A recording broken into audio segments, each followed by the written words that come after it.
Good morning friends. Today we will about to discuss class 6th lesson 1 solar system in earth remaining portion part second. जिसने भी हमारा first part नहीं देखा है वो पहले आप जाकर फर्स्ट पार्ट देखिए, जिसका डिस्क्रिप्शन आपको डिस्क्रिप्शन बॉक्स में दे दिया जाएगा।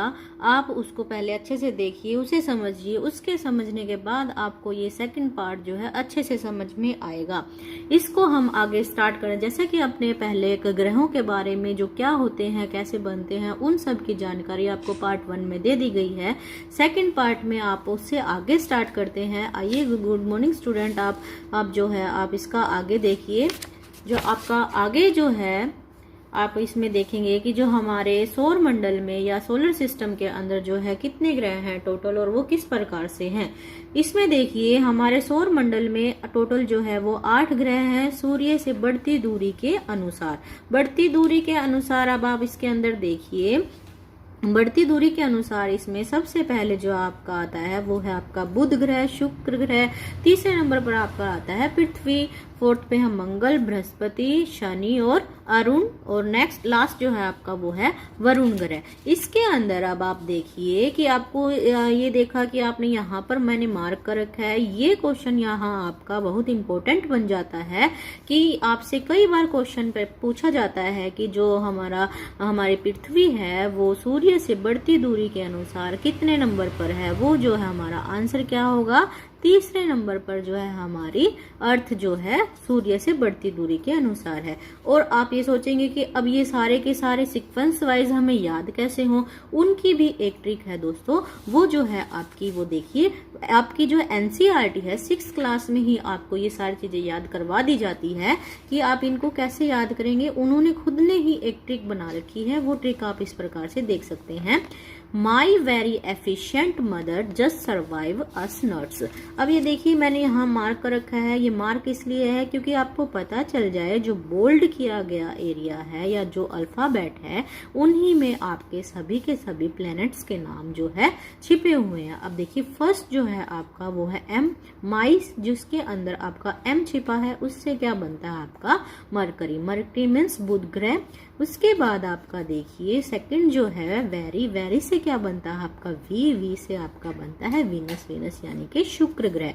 उसके बाद आपका देखिए एफिशिएंट, एफिशिएंट के अंदर आप देखिए क्या है, एफिशिएंट में छिपा आपका ई, ई से बनता है हमारा अर्थ। अर्थ तो सभी को पता है कि जो है हमारी, इसको हिंदी में हम पृथ्वी कहते हैं। उसके बाद आप देखिए एफिशिएंट के बाद आपका यहाँ छिपा है एम और मदर।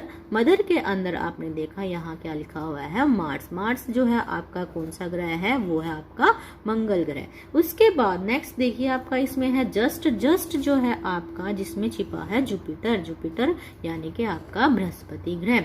उसके बाद आप देखिए सैटर्न, सैटर्न जो है आपका कहाँ छिपा है, वो आपका जो है सर्वुड के अंदर छुपा है, जिसका एस से क्या बनता है आपका सैटर्न, सैटर्न मीन्स शनि ग्रह। अब ये देखिए आपका यूरेनस और जो है आपका नेपच्यून। यूरेनस जो है आपका यस अस के अंदर छुपा है। अस में देखिए आपका यूरेनस को ही क्या है हम हिंदी में अरुण ग्रह कहते हैं। और नट्स में आपका छिपा है नेपच्यून, नेपच्यून को हम जो हिंदी में वरुण ग्रह कहते हैं। तो आई होप कि आपको ये ट्रिक पसंद आई होगी कि my very efficient mother just survive us nuts. Next देखिए आप इसमें सभी ग्रह एक निश्चित दीर्घवृत्त पथ पर घूमते हुए सूर्य का चक्कर लगाते हैं। इस पथ को या इस ऑर्बिट को हम जो है कक्षा कहते हैं। कक्षा किसको कहते हैं, इंग्लिश में उसको हम ऑर्बिट कहते हैं। अब ये देखिए, अब एक चीज देखिए आपने यहाँ दीर्घवृत्त नाम आया है। दीर्घवृत्त क्या है, जो सूर्य क्या, ये सूर्य के चारों ओर भी घूम रहे हैं और अपने अक्ष पर भी घूम रहे हैं। ठीक है, अपने अक्ष पर घूम रहे हैं, उसको हम क्या बोल रहे हैं, पथ भी बोल रहे हैं। और जो सूर्य के चारों ओर बहुत दूरी पर घूम रहे हैं उसको हम बोल रहे हैं दीर्घवृत्त या एंग्लोगेटेड। एंग्लोगेटेड क्यों बोलते, इसको हम बोलते हैं इंग्लिश में एंग्लोगेटेड, गेटेड। ठीक है, गेट इट। उसके बाद आप देखिए शुक्र ग्रह। अब जो आपका वीनस है, वीनस ग्रह जो है बहुत इंपॉर्टेंट है point of view, exam of point of view से आप देखेंगे तो ये बहुत ही इंपॉर्टेंट जो है आपका प्लेनेट है। इसके अंदर आप देखिए, इसमें आप देखेंगे शुक्र ग्रह को पृथ्वी का जुड़वा माना जाता है, इनके ट्विंस माना जाता है। क्यों माना जाता है अब इसको ट्विंस? क्योंकि जो ये है पृथ्वी जितना ही इसका आकार है, आकार की दृष्टि में ये दोनों एक जैसे दिखते हैं, इसीलिए हम इसको क्या है ट्विंस जो है प्लेनेट के नाम से जानते हैं। आगे देखिए क्या है, क्योंकि इसका आकार पृथ्वी से बहुत मिलता जुलता है, इसी के लिए हम इसको ट्विंस कहते हैं। शुक्र ग्रह अत्यंत चमकीला होने के कारण इसे भोर का तारा भी कहते हैं। यानी कि आपसे पूछ लिया जाता है कि चमकीला ग्रह कौन सा, या जो आपका शाइनिंग स्टार है वो कौन सा ग्रह है, वो भी जो है आपका वीनस या शुक्र ग्रह है। और इसको हम और क्या बोलते हैं, इसको हम भोर का तारा कहते हैं।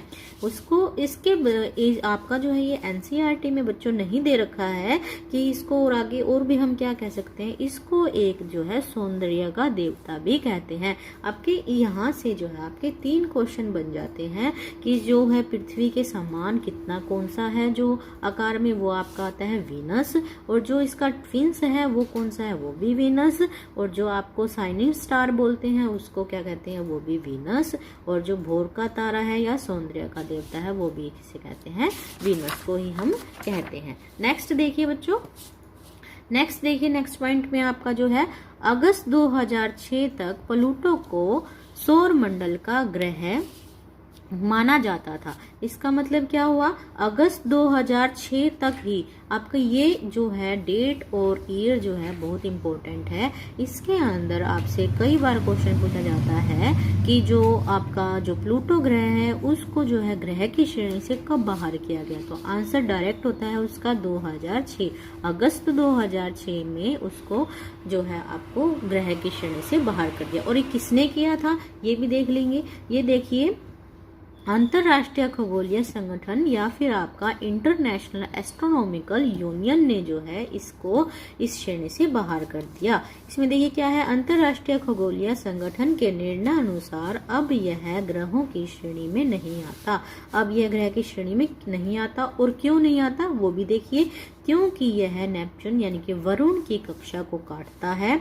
अभी इसे बोने ग्रह को हम इंग्लिश में ड्वार्फ कहते हैं, ग्रहों की श्रेणी में रखा गया है इनको बोने ग्रहों की श्रेणी में। अब ये देखिए कक्षा को कैसे काटता था वो भी देख लीजिए।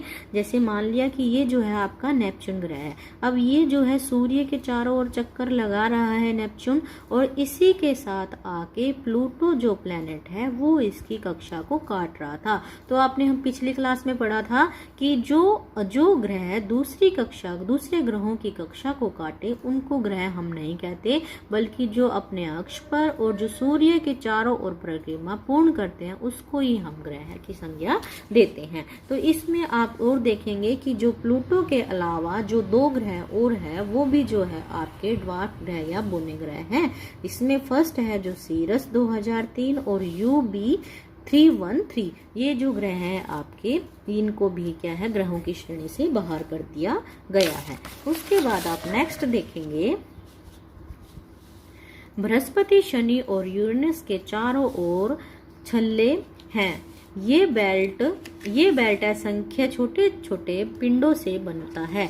अब ये देखिए आपने बहुत बार कईयों ने पढ़ा होगा, जो अच्छी बुक्स पढ़ते हैं उनके अंदर कई इस एनसीईआरटी में ये बात सिर्फ बता रखी है कि जो है शनि के अलावा भी जो 2 ग्रह हैं उनके भी क्या है वलय है या छल्ले हैं। अब ये सबसे ज्यादा किसके हैं, सबसे ज्यादा तो है आपके शनि के ही। लेकिन आपसे क्वेश्चन में ये पूछ लिया जाता है कि शनि के अलावा या शनि को छोड़कर और कौन से ऐसे ग्रह हैं जिनके वलय या जिनके छल्ले हैं, वो आप किसको कहेंगे, फिर आप कहेंगे बृहस्पति और यूरेनस को।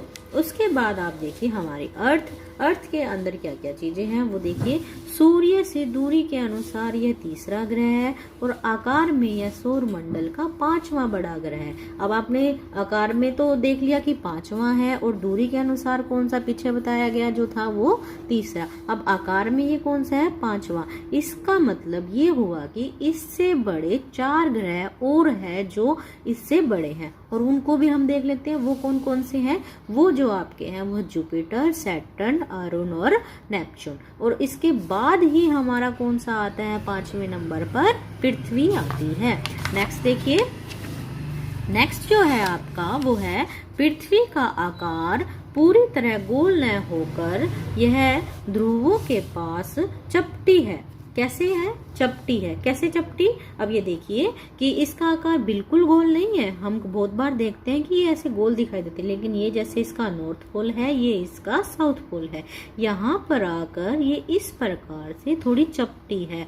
तो हम इसको क्या कह सकते हैं? नाशपाती के आकार की भी कह सकते हैं। और इसका खुद का एक आकार है जिसको हम क्या बोलते हैं? जियोड या फिर भूआब बोलते हैं। इसमें देखिए इसका स्वयं का अपना एक आकार है, इसे हम भूआब या जियोड कहते हैं। तो ये पोल के पास, नॉर्थ पोल इसका साउथ पोल है, वहां पर आकर आप कह सकते हैं चपटी है, या फिर कह सकते हैं यहाँ पर इस पे गड्ढे पाए जाते हैं। उसके बाद नेक्स्ट पॉइंट देखिए, जीवन की अनुकूल परिस्थितियों के कारण ही पृथ्वी सबसे अद्भुत ग्रह माना जाता है। क्यों माना जाता है? देखिए यहाँ पर जीवन में जितनी भी चीजें हमें चाहिए जीवन जीने के लिए, वो सारी चीजें यहाँ पर हमें अवेलेबल है। इसको और एक और ये पॉइंट आपने कहीं नहीं पढ़ा होगा, आई थिंक सो, कि इसको कहते हैं गोल्डी लोक। गोल्डी लोक किसे कहते हैं? गोल्डी लोक कहते हैं हम ऐसे स्थान जहाँ जीवन संभव है। कहाँ पर? सिर्फ कहाँ? अंतरिक्ष में। अंतरिक्ष में जहाँ जीवन संभव है उस स्थिति को हम जियोड लोक कहते हैं, गोल्डी लोक कहते हैं, सॉरी, इसको गोल्डी लोक कहते हैं। और ये जो है हमें पृथ्वी पर संभव मिलती है। उसके बाद नेक्स्ट देखिए, पृथ्वी के बारे में ही, पृथ्वी पर पानी की अधिकता के कारण इसे नीला ग्रह भी कहा जाता है। नीला ग्रह क्यों कहेंगे? क्योंकि इस पर जो है पानी की मात्रा 2/3 है। इसको फिर हम क्या बोलते हैं? ब्लू प्लेनेट बोलते हैं। उसके बाद आप देखिए यहाँ जो है आपका नेक्स्ट जो है पृथ्वी का ही एक जो है उपग्रह, या आप इसको सैटेलाइट कह सकते हैं। पृथ्वी का एकमात्र सैटेलाइट है जो है वो मून है। इसमें देखिए मून की विशेषताओं के बारे में हम जानेंगे। हमारी पृथ्वी के पास केवल एक प्राकृतिक उपग्रह चंद्रमा है, यानी कि इसका क्या है? ये प्राकृतिक। अब आपसे क्वेश्चन ये पूछा जाता है पृथ्वी का ऐसा कौन सा उपग्रह है जो प्राकृतिक है? तो पृथ्वी के पास है भी सिर्फ एक ही उपग्रह, वो कौन सा है आपका? वो है चंद्रमा या आपका मून, जिसका व्यास पृथ्वी के व्यास का 1/4 है। अब पृथ्वी का व्यास जैसे आपका ये आपकी क्या है? पृथ्वी, ये क्या होता है? व्यास। अब 1/4 जो भाग है पृथ्वी के व्यास का 1/4 भाग वो कितना जितना दिखता है? चंद्रमा उसके जितना दिखता है। जैसे अब आप नेक्स्ट पॉइंट देखिए, इसके अंदर यह पृथ्वी से 3,84,000 किलोमीटर की दूरी पर स्थित है। कितनी दूरी पर है बच्चों? ये 3,84,000 किलोमीटर की दूरी पर स्थित है। कैसे? अब देखिए, आपने देखा था कि जो आपका जो आपका सन है और जो अर्थ है उसके बीच में जो दूरी थी वो कितनी थी? 15 करोड़ किलोमीटर। और अब ये देखिए अर्थ और मून के बीच की दूरी है वो कितनी है आपकी? 3,84,000 किलोमीटर। उसके बाद चंद्रमा पृथ्वी का एक चक्कर लगभग 27 दिन में पूरा करता है। ये बताया गया है कि लगभग 27 दिन में पूरा करता है, लेकिन एक्जैक्ट जो है वो है आपका 27.5 डेज, यानी कि 27.5 डेज के अंदर जो है पृथ्वी का एक चक्कर जो है चंद्रमा या मून लगा लेता है। उसके बाद आप नेक्स्ट देखिए, यह अपने अक्ष पर भी एक चक्कर लगभग इतने ही दिनों में पूरा करता है। इतने ही दिन कितने? मतलब कि 27.5 या फिर आपका लगभग 27 दिन में पूरा करता है। इसके बाद आप देखिए, इसीलिए पृथ्वी से देखने पर चंद्रमा का केवल एक भाग ही हमें दिखाई देता है। एक भाग बच्चों कैसे दिखाई देता है? देखिए, जैसे ये आपकी पृथ्वी है, हम यहाँ खड़े हैं और हमें ये सिर्फ जो है चंद्रमा का या मून का जो है बिल्कुल सामने वाला पार्ट ही दिखाई देता है, इसके पीछे क्या है हम नहीं जानते। इसीलिए कहा गया है कि पृथ्वी पर खड़े होने से या पृथ्वी पर से जब हम देखते हैं तो हमें सिर्फ एक ही भाग दिखाई पड़ता है। अब नेक्स्ट पॉइंट देखिए, इसकी सतह पर पर्वत, मैदान एवं गड्ढे हैं जो चंद्रमा की सतह पर छाया बनाते हैं। पूर्णिमा के दिन चंद्रमा पर इसकी छाया को देखा जा सकता है। अपने बच्चों देखा होगा कि पूर्णमासी के दिन जो है मून हमें पूरा दिखाई देता है, और मून के अंदर कुछ छाया से, कुछ धब्बे से हमें जो दिखाई देते हैं वो किस वजह से दिखाई देते हैं, जैसे क्योंकि यहाँ पर क्या है, बहुत सारे पर्वत है, मैदान है। अब पर्वत की छाया जब चंद्रमा पर पड़ती है तो हमें वहां पर कुछ बादल से बने दिखाई देते हैं, कुछ गड्ढे दिखाई देते हैं, कुछ धब्बे भी दिखाई देते हैं, वो इसी कारण से दिखाई देते हैं। उसके बाद आप नेक्स्ट देखिए बच्चों, नेक्स्ट क्वेश्चन जो आपका वेरी इंपॉर्टेंट क्वेश्चन है, इसमें आपको बताया गया है कि नील आर्मस्ट्रॉन्ग 21 जुलाई 1969 को चंद्रमा की सतह पर कदम रखने वाला पहले व्यक्ति थे। अब देखिए कि आपका क्वेश्चन कैसे बनता है। एक क्वेश्चन तो ये बनता है, इसमें दो क्वेश्चन बन जाते हैं आपके, कि एक तो ये कि वह कौन व्यक्ति था जिसने चंद्रमा पर पहली बार कदम रखा था, मून पर, वो था आपका नील आर्मस्ट्रॉन्ग। और बहुत बार उसकी डेट भी पूछ ली जाती है, उसका ईयर भी पूछ लिया जाता है, तो वो क्या है आपका 21 जुलाई 1969। उसके बाद आप देखिए नेक्स्ट जो पॉइंट है आपका, वो क्या है आपका सैटेलाइट्स। सैटेलाइट्स यानी कि उपग्रह, ये जो है आपके दो प्रकार के होते हैं, जो एक तो होते हैं आपके नेचुरल और दूसरे होते हैं मैन मेड।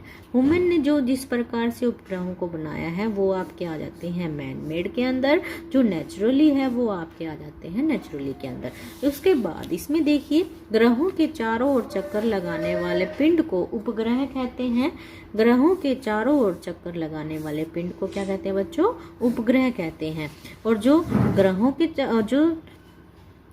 के चारों ओर चक्कर लगाएगा उसको क्या बोलेंगे, उपग्रह बोलेंगे, ठीक है। उसके बाद देखिए, सबसे ज्यादा उपग्रह वर्तमान में शनि के हैं, लेकिन बहुत सी बुक में क्या लिखा हुआ है कि बहुत सी बुक में लिखा हुआ है कि बृहस्पति के जो है सबसे ज्यादा ग्रह है। नहीं दोस्तों, वर्तमान में जो है अब शनि के जो है सबसे ज्यादा, या सैटर्न के जो है सबसे ज्यादा जो सैटेलाइट है।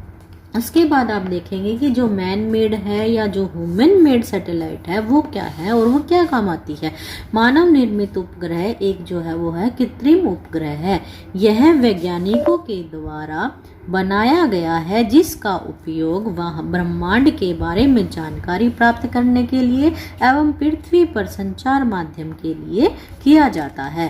नेक्स्ट देखिए, इसमें जो है आपका, इसमें बताया गया है कि इसे रॉकेट के द्वारा अंतरिक्ष में भेजा जाता है एवं पृथ्वी की कक्षा में स्थापित किया जाता है। तो पूछ लिया जाता है कि रॉकेट को कहाँ स्थापित किया जाता है, जो वो है अर्थ की ऑर्बिट में स्थापित किया जाता है। अब देखिए, कुछ जो सैटेलाइट है वो इंडिया की सैटेलाइट है, वो क्या है, Some of the Indian satellite in space are INSAT, IRS, EDUSAT and extra। ये आपसे इसमें एक क्वेश्चन पूछ लिया जाता है कि जो आपसे पूछा जाएगा कि इंडिया का जो उपग्रह है वो कौन सा है, या फिर आपसे ये पूछ लिया जाता है इनके अलावा, इंडिया का इनसे अलावा कोई और नाम दे दिया जाएगा जो इंडिया का नहीं होगा, वो पूछ लिया जाएगा कि नहीं है, ये भी पूछ सकते हैं, और कौन सा है वो ये भी पूछ सकते हैं। उसके बाद आप देखिए क्षुद्र ग्रह या एस्ट्रॉइड। एस्ट्रॉइड क्या होते हैं, तारों, ग्रहों और उपग्रहों के अतिरिक्त असंख्य छोटे छोटे आकाशीय पिंड क्षुद्र ग्रह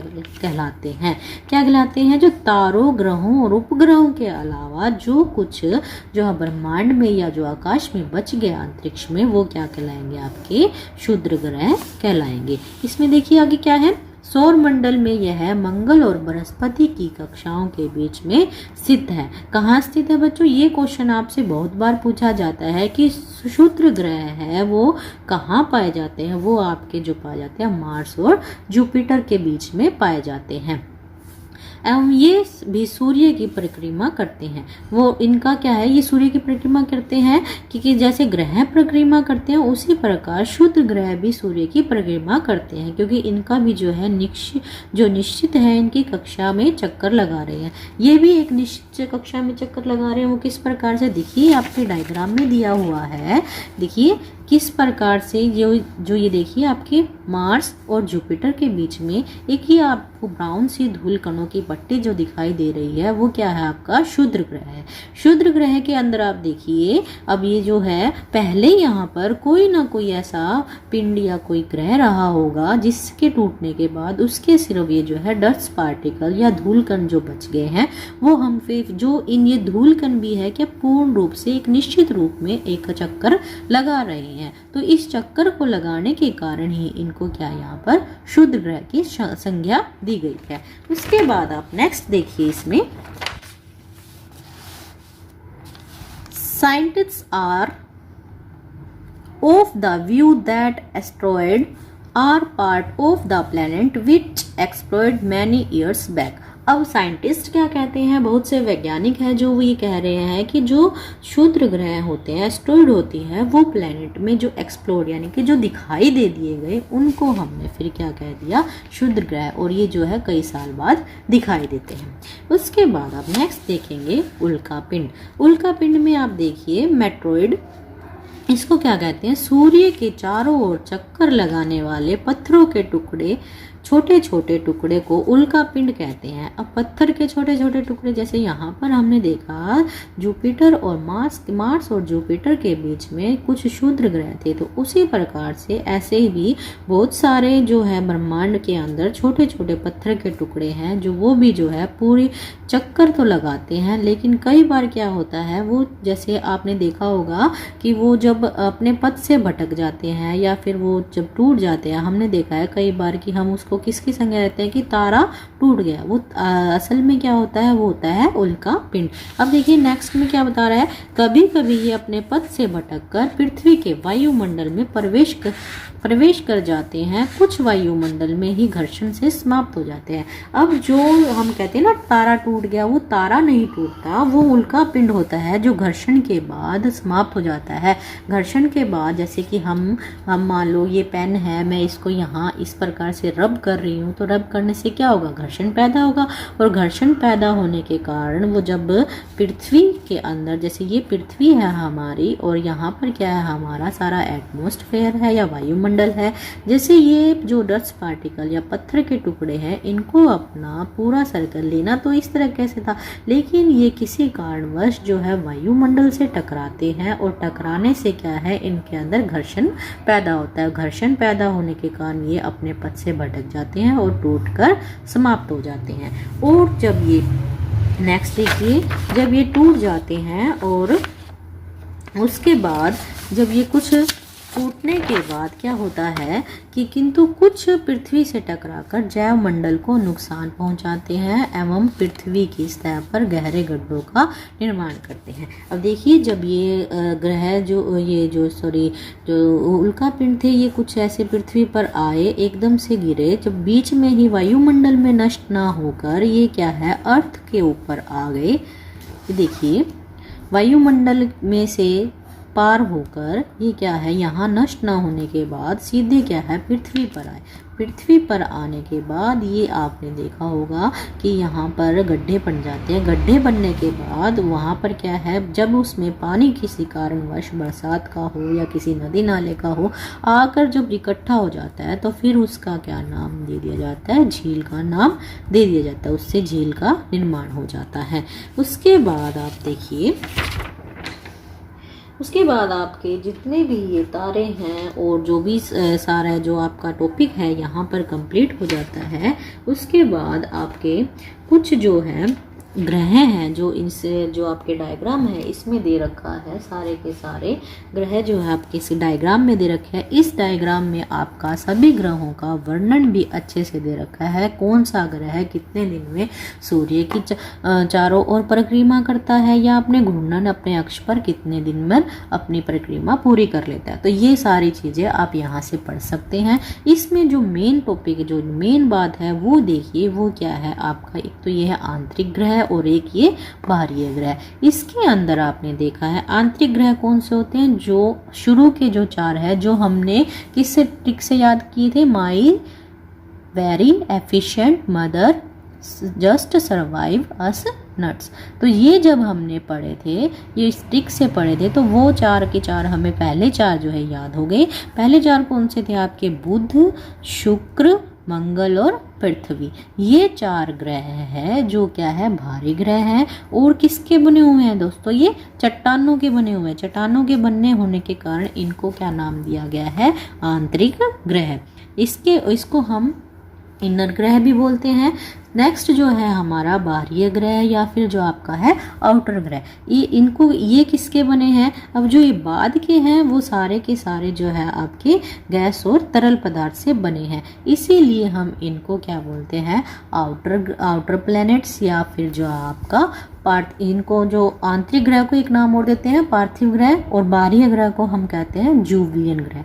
ठीक है। उसके बाद आपका मेन एक पॉइंट है, मोस्ट कई बार पेपर में आता है, बहुत बार पेपर में पूछा जाता है कि शनि ग्रह का जो सबसे बड़ा ग्रह है वो कौन सा है। वो जो है आपका टाइटन ग्रह जो है वो शनि का सबसे बड़ा उपग्रह है। ठीक है। उपग्रह है, सॉरी ये टाइटन जो है ग्रह नहीं है, उपग्रह है। उपग्रह सबसे बड़ा है शनि का। और इसी से बिल्कुल मिलता जुलता जो है आपका एक नेपच्यून का भी एक ग्रह है, जिस उपग्रह है जिसका नाम है टाइटन जो ग्रह है, उपग्रह है, वो जो आपका नेपच्यून का है। तो इसके बाद एक मोस्ट इम्पोर्टेंट थिंग जो आपके लिए जरूरी है जानना बच्चों, वो क्या है, जैसे हमने आउटर, इनर और शुद्ध ग्रह के बारे में पता चला कि सौरमंडल या जो आपका इसके अंदर जो कहाँ पर कौन कौन सी चीज़ें, तो उसी हिसाब से आपका एक चीज़ और यहाँ पर आती है, वो है कि जैसे इसके अंदर आपका पूछा जाता है नेपच्यून के बाद में कौन सी बेल्ट या कौन सी मेखला जो यहाँ पर हमें दिखाई देती है, उसको दोस्तों हम बोलते हैं क्यूबिलियर बेल्ट। क्यूबिलियर बेल्ट जो है वो जो आपकी नेपच्यून के बाद दिखाई पड़ती है। इसके बाद भी आप सोचते होंगे कि यहाँ पर इससे आगे और क्या है, इससे आगे आपकी क्या आ जाती है, सौर मंडल की अंतिम सीमा। सौर मंडल की अंतिम सीमा जो वो है आपकी ओरेट क्लाउड जो है वो आपकी सौर मंडल की अंतिम सीमा कहलाई जाती है। इसके बाद दोस्तों आपका ये टॉपिक यहीं पर ख़त्म होता है। आशा करती हूँ कि आप सभी को अच्छे से समझ में आया होगा, और आपने हमारी फर्स्ट वीडियो नहीं देखी है तो आपको इसका जो लिंक जो है डिस्क्रिप्शन बॉक्स में मिल जाएगा, जिससे आप इस लेसन को अच्छे से पढ़ सकते हैं। आई होप कि आपको ये टॉपिक अच्छे से समझ आए और आप इसका अच्छे से फ़ायदा उठा सके। तो दोस्तों आप मेरे चैनल को शेयर कीजिए, सब्सक्राइब कीजिए, लाइक कीजिए, ताकि ये और आप इसको आगे तक पहुंचाइए और बच्चों को भी, ताकि वो इसका लाभ उठा सके। और नेक्स्ट वीडियो में हम इस लेसन से रिलेटेड जो MCQ है वो करेंगे। थैंक यू दोस्तों, thank you for watching my video.